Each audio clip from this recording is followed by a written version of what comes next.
신천지가 종교 사기판인 걸 깨달은 거랑 신천지를 탈퇴하는 행위는 별개의 문제입니다. 신천지 총회장이 너무나도 미웠지만 그 안에서 한때는 저랑 같은 꿈을 꾸면서 고생했던 친구들과 구역원들을 생각하면 탈퇴를 결심하기가 쉽지 않았어요. 누군가는 신천지한테 사기를 당했다고 생각해서 얼마든지 분노하고, 누군가는 자신에게 소중한 존재를 신천지에 뺏겼다고 생각하셔서 원통한 마음을 가지고 신천지를 저주하시기도 하죠. 저도 처음에는 비슷한 마음이었습니다. 근데 시간이 조금 흐르니까 저는 이성을 되찾았고, 소꿉친구가 저를 속였든 어쨌든 신천지인 걸 알고 나서 그 교리에 따라 들어가기로 선택한 건 제 선택이었고, 첫 열매인 14만 4천 명에 들어가고 싶다고 마음을 먹고 열심히 했던 것도 제가 선택한 거기 때문에 그런 사기판에 노란한 결과의 99%는 제 잘못이라고 생각했습니다. 팀장님과 신도림의 어느 카페에서 만나기로 하고 가는데 마음이 너무 무거웠고 애써 표정 관리를 하려고 해도 잘 되지 않았습니다. 팀장님은 학생회 출신으로 신천지에 계신 지 10년이 넘었는데 과연 이 사기판을 모르시고 사명을 하시는 걸까?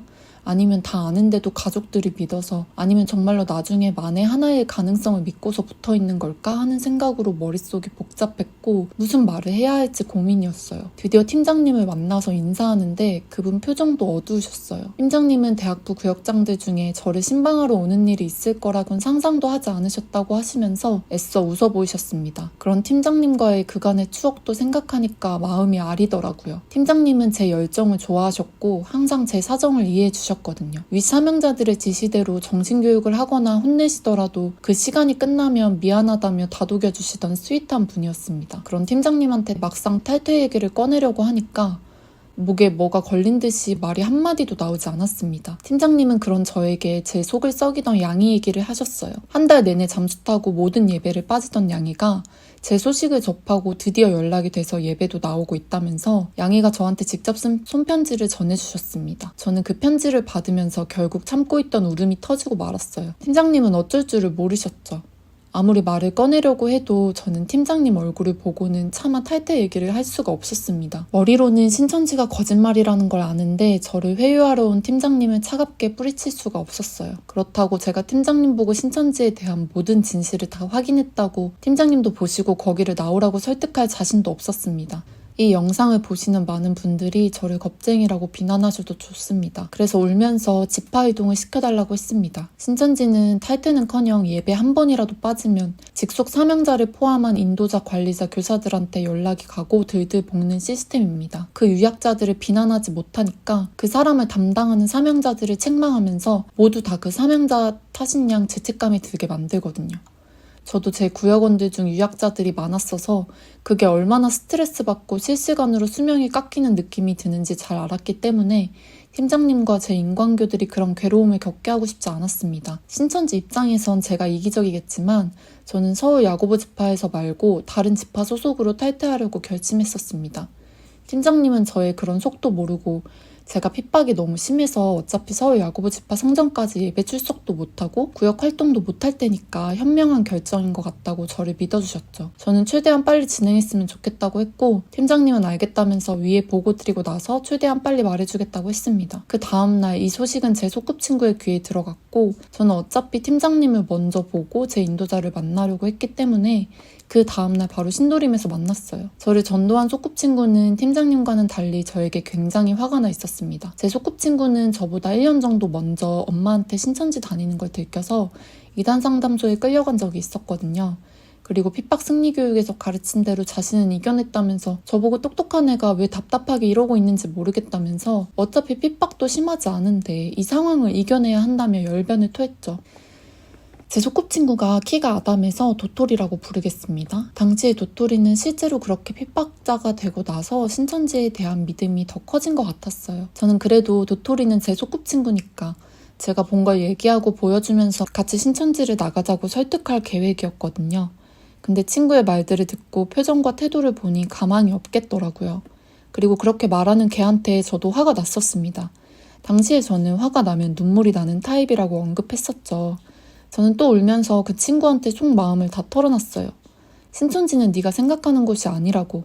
인터넷에서 찾아봤다고 말했고 거기서 실상이 바뀐 내용들과 총회장이 저지른 것에 대해 네가 모르는 게 있다 얘기하니까 친구의 표정이 순식간에 바뀌면서 갑자기 귀를 막더라고요. 마치 들으면 안 될 것을 들었다는 듯이. 그리고 친구도 서글프게 울기 시작했어요. 저의 영이 변했고 사단에게 미혹당했다면서요. 저는 그런 말조차 신천지가 우리한테 세뇌시킨 거라면서 열변을 토했죠.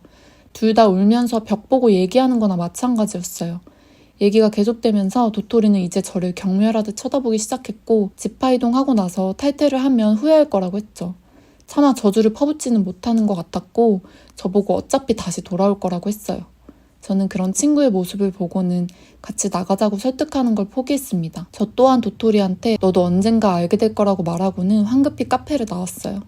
뒤를 돌아보니까 친구도 단호한 표정으로 가방을 챙겨 나가더라고요. 저는 그렇게 그날 소꿉친구 중 한 명을 잃었습니다. 집으로 버스를 타고 가는 내내 사람들이 쳐다보건 말건 웅성거리든지 말든지 계속 눈물을 흘리면서 많은 생각이 들 뿐이었어요. 내가 그렇게 감정적으로 굴지 않았으면 도토리가 조금이라도 내 말을 들어줬을까? 그래도 자기가 날 전도했으면서 너무 매몰찬 거 아닌가? 하는 생각들이요. 하지만 시간이 흐르고 나서 저도 한때는 그 친구만큼 열정적인 맹도였기 때문에 도토리의 심정이 이해는 갔습니다. 그리고 실제로 지금으로부터 2년 전에 그 친구가 거기서 만난 분과 결혼한다는 소식을 듣고 제가 먼저 카톡으로 축의금을 보내면서 연락을 했습니다. 공통의 소꿉친구인 똑똑이의 어머니가 도토리 어머님과 친해서 알게 된 거였어요. 저는 그 친구가 유약자가 됐거나 탈퇴를 했다고 생각했어요. 제가 당시 6년 전 잃어버렸다고 생각했던 그 친구는 제 연락에 몸둘 바를 모르겠다는 듯이 몇 년간 묵혀뒀던 사과를 했습니다. 그 친구도 시간이 흐르면서 여러 가지 일들을 겪으며 저한테 죄책감을 가지고 있었고 진심 어린 사과를 하며 차마 받을 수 없었는지 제 축의금을 정중히 거절했어요. 저는 그제서야 몇 년간 마음 한켠에 담아뒀던 그 친구에 대한 원망을 다 털어버릴 수 있었고 진심으로 그 친구를 용서했습니다. 사실은 도토리도 19살의 사촌언니에게 전도를 당한 거였잖아요. 어떻게 영원히 그 친구를 미워할 수 있겠어요. 그 친구가 신천지 세력의 핵심이 아니잖아요. 그래서 이제는 그 친구가 무슨 종교를 믿든 어떤 삶을 살든 그저 행복하길 바라고 누구와 결혼을 했든 사랑이 넘치는 가정을 꾸려나가길 진심으로 바라고 있어요. 그치만 역시 그 친구와 다시 예전 사이로 돌아갈 순 없겠더라고요. 이런 제 마음을 그 친구도 다 이해하고 있습니다.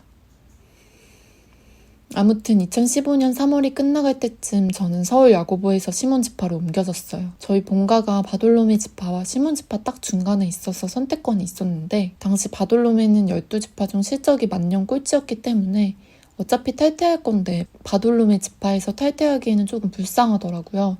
시몬지파는 당시 기억으론 제가 속했던 서울 야고보 지파랑 비등비등했어서 홍대 근처에 있는 시몬지파 소속 교회로 옮겨서 여러 사명자들을 만나 상담을 했고 행정적으로 제가 시몬지파가 된 걸 알고 난 첫 주에 예배 출석 인증을 찍으러 갔고 그 다음 주부터는 바로 잠수를 탔습니다. 역시나 예상했던 대로 시몬지파 직속 담당자한테 연락이 왔는데요.